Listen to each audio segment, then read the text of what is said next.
प्यारे दोस्तों नमस्कार। बहुत बहुत स्वागत है आप सभी का एक बार फिर। आशा करता हूँ आप सभी अच्छे होंगे। दोस्तों अभी तक की प्रोजेक्ट सीरीज के अंदर हम लोगों ने अपनी तीन मेन स्क्रीन्स को डेवलप कर लिया था, जिनमें हमारी पहली स्क्रीन थी लॉगिन स्क्रीन। इसके बाद हमारी जो दूसरी स्क्रीन थी वो थी यूज़र रजिस्ट्रेशन स्क्रीन, या इसे आप साइन अप स्क्रीन भी कह सकते हो, जहां हम यूज़र की इंपॉर्टेंट डिटेल्स को ले रहे हैं रजिस्ट्रेशन के टाइम पे। एंड देन तीसरी इंपॉर्टेंट स्क्रीन जो हमने लास्ट वीडियो में डेवलप करी वो थी फॉरगॉट स्क्रीन, फॉरगॉट पासवर्ड, माफ कीजिएगा। यहाँ पे हम यूजर का पासवर्ड रिसेट करने का ऑप्शन उसको देते हैं। इस वीडियो से हम लोग कॉन्फ़िगर करेंगे अपने प्रोजेक्ट का बैकएंड। सो बैकएंड के लिए जो हम लोग लैंग्वेज यूज करने वाले हैं वो होगी जावा, एंड जो फ्रेमवर्क हम लोग यूज करेंगे जावा के साथ में वो होगा हमारा स्प्रिंग बूट। तो चलिए शुरू करते हैं। अब इसके लिए सबसे पहली प्री रिक्विजिट आपके पास ये होनी चाहिए कि आपके पास जावा एनवायरनमेंट सेट होना चाहिए आपके सिस्टम के अंदर, और स्प्रिंग बूट प्लगइन आपके एडिटर के अंदर इंस्टॉल्ड होना चाहिए। तो मैं यूज करने वाला हूं इक्लिप्स, और इक्लिप्स के अंदर मैंने स्प्रिंग बूट का प्लगइन भी इंस्टॉल किया हुआ है। तो सबसे पहले आप क्या करोगे, आप अपना एडिटर ओपन करोगे, और ओपन करने के बाद जो पहली चीज आपको करनी है वो ये करनी है कि आप जाओगे न्यू पे, देन आपको जाना है अदर्स पे।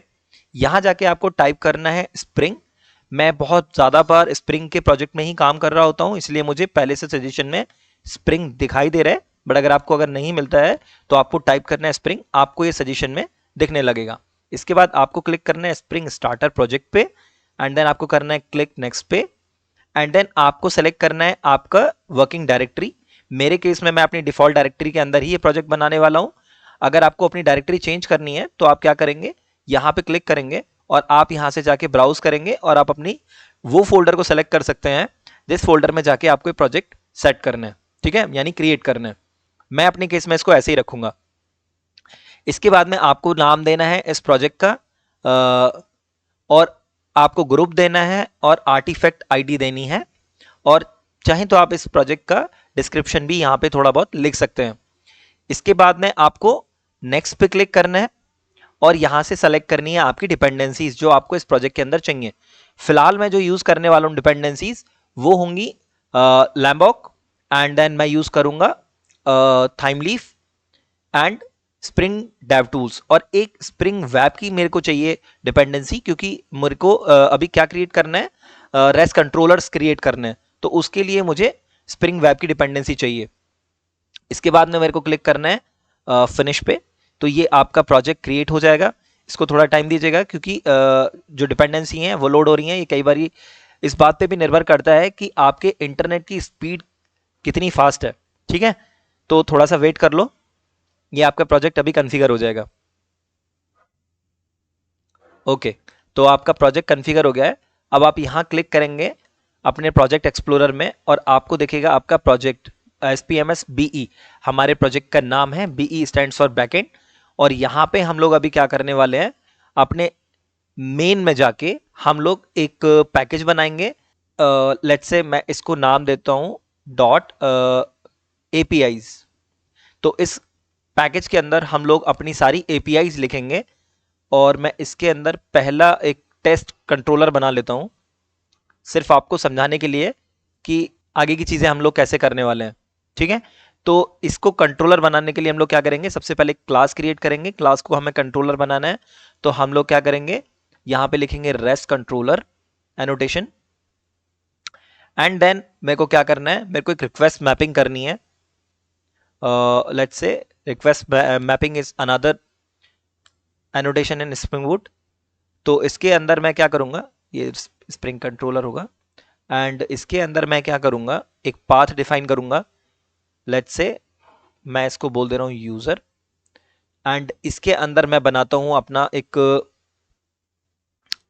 कंट्रोलर के अंदर बनाता हूं एक API। लेट्स से एक गेट की रिक्वेस्ट क्रिएट करनी है मेरे को initially, just for the test.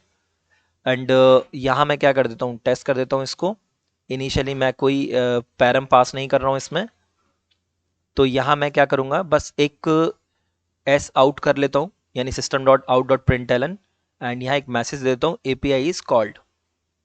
तो अभी मैं ट्राई करता हूँ इस API को फ्रंट एंड से कॉल करने की। तो मेरे को इस API का पाथ क्या होगा पहले वो मैं आपको बता देता हूँ। आप अपने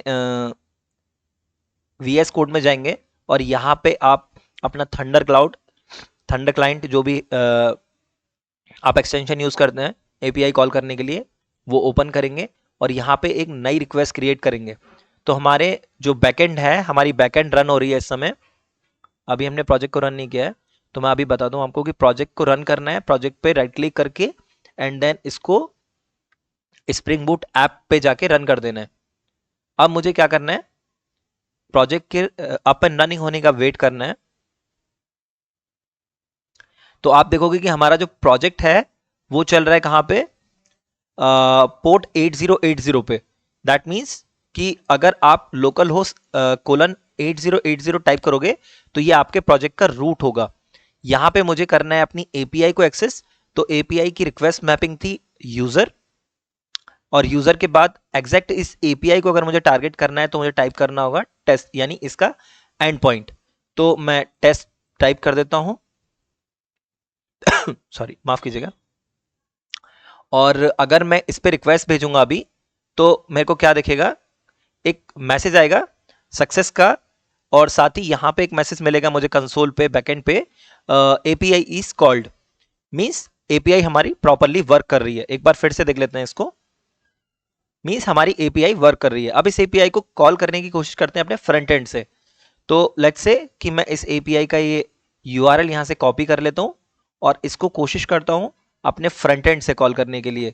तो फ्रंट एंड से कॉल कैसे करूंगा मैं इसे, पहले मैं जाऊंगा अपने प्रोजेक्ट में और एक साइन अप पेज जो हमने बनाया था, इस साइन अप पेज पे चला जाऊंगा एंड अपने वीएस कोड में वापस आके मैं जाऊंगा अपने साइन अप पेज पे, और साइन अप पेज के ऑन सबमिट में मैं ये कॉल करने की कोशिश करता हूं with the help of fetch. Fetch हम लोग यूज करते हैं एपीआई कॉल करने के लिए। इसके बाद हमें बताना होगा कि ये मेथड किस टाइप का है, मेथड, और ये मेथड होने वाला है गेट। फिलहाल हमें इतना ही करना है इसके अंदर, ठीक है। और हम अभी फॉर्म के ऊपर कोई, क्योंकि हमने वैलिडेशन नहीं लगाया है, तो सिंपली जब मैं सबमिट पे क्लिक करूंगा तो होगा क्या कि मेरी एपीआई कॉल होनी चाहिए। तो यहां मैं कंसोल ओपन करूंगा। कंसोल ओपन करने से मेरे को मालूम चलेगा कि मेरी एपीआई कॉल हो रही है कि नहीं हो रही है। तो अभी आप क्या देखोगे, जब मैं एपीआई कॉल करूंगा, चलो पहले करके ही देख लेते हैं। तो मेरी एपीआई कॉल हुई और स्टेटस में मुझे कुछ मिला, ठीक है। स्टेटस में मेरे को दिख रहा है course error. Course error means आप फ्रंट एंड से एक एपीआई कॉल कर रहे हो बैकएंड का, और दोनों में डिफरेंस ये हो रहा है कि अगर आपका फ्रंट एंड चल रहा है किसी और पोर्ट पे, जैसे अभी मेरा फ्रंट एंड रन हो रहा है 5173, ये मेरा पोर्ट नंबर है, और मैं अपने बैकएंड को सर्व कर रहा हूं किस पे, मेरा बैकएंड सर्व हो रहा है एक और पोर्ट पे जिसका नंबर है 8080। वो हम यहाँ रिक्वेस्ट से देख लेंगे, ठीक है। तो ये दोनों पोर्ट अलग अलग हैं, तो ब्राउजर हमें अलाउ नहीं करेगा इस तरह से एपीआई को कॉल करने के लिए, ठीक है। अगर हमें बैकएंड का एपीआई कॉल करना है तो हमें उसके लिए कोर्स का कॉन्फ़िगर करना पड़ेगा, कोर्स कॉन्फ़िगर करना पड़ेगा अपने बैकएंड के प्रोजेक्ट पे, ताकि वो आपकी फ्रंट एंड की रिक्वेस्ट को हैंडल कर पाए बैकएंड पे, ठीक है। तो ये वीडियो बहुत ज़्यादा लंबी हो जाएगी। इसके लिए हम लोग क्या करेंगे, नेक्स्ट वीडियो में हम लोग सिंपली टारगेट करेंगे अपने कोर्स के कॉन्फ़िगरेशन को, ताकि चीज़ें हौच पौच ना हो और हमें इजीली सिर्फ कोर्स का ही कॉन्सेप्ट का समझ में आ जाए कि बैकएंड पे हमें वो कॉन्फ़िगर कैसे करना है। मीनवाइल एक और चीज़ मैं आपको यहाँ पे बताना चाहूँगा कि अगर आपको जावा के कॉन्फ़िगरेशन में या इक्लिप्स के कॉन्फ़िगरेशन में कहीं पे कोई भी इशू आपको आ रहा है, आपको कोई हार्डशिप फील हो रही है, तो आप मुझे कमेंट करके बता सकते हो। I will definitely help you out from that. और इसके बाद हम लोग सिंपली नेक्स्ट वीडियो में अपने कोर्स के कॉन्सेप्ट को इंप्लीमेंट करेंगे अपने प्रोजेक्ट के अंदर, जिसके बाद हम लोग अपने फ्रंट एंड से अपनी बैक एंड की एपीआई को इजीली कॉल कर पाएंगे और अपने एक प्रोजेक्ट के फ्लो को मेंटेन कर पाएंगे। तो आशा करता हूं कि आपको ये वीडियो पसंद आया होगा। वीडियो आपको अच्छा लगे, हेल्पफुल लगे, तो आप इसे लाइक जरूर कीजिएगा, इससे मेरा मोटिवेशन बढ़ता है।